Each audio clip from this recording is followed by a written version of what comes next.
यो हाम्रो 400 KB को यार्ड हो हैन। यसमा हाम्रो अहिले पिसिसी को काम भइरहेछ। यार्ड पिसिसी भइसकेपछि यसमा हामीले सिंगल साइजको एग्रिगेट स्प्रेडिङ गर्ने हो। साथै हाम्रा इरेक्सनका कामहरू पनि भइरहेछ।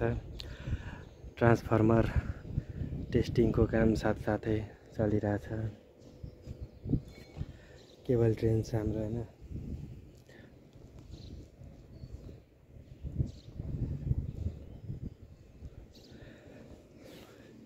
र यो हाम्रो फेन्सिङ लाइन हो। फेन्सिङ र यो सँग यो हाम्रो जुन देखिँदैछ तल्लो यो 132 को यार्ड 132 को यो जुन जिआइएस नभइकन एआइएस सब स्टेसन हो तल्लो।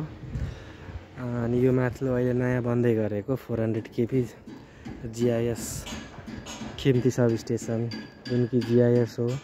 यो हाम्रो प्याकेजमा छ। यसको प्याकेजमा खिम्ती 12 र लप्सीफेदी छ। माथिल्लो जुन बिल्डिङ देखिँदैछ त्यो हाम्रो जिआइएस बिल्डिङ हो। खिम्ती 12 र लप्सीफेदीमा हाम्रो यो खिम्तीको जुन छ प्रोग्रेस लगभग सिभिलको काम 90%, रोड बाहेकका 90% लगभग कम्प्लिट भएको छ। र यसको इलेक्ट्रिकल काम पनि अबको आउने 2 महिनामा चार्ज गर्ने टार्गेटका साथ हामी प्लान गरेका छौँ।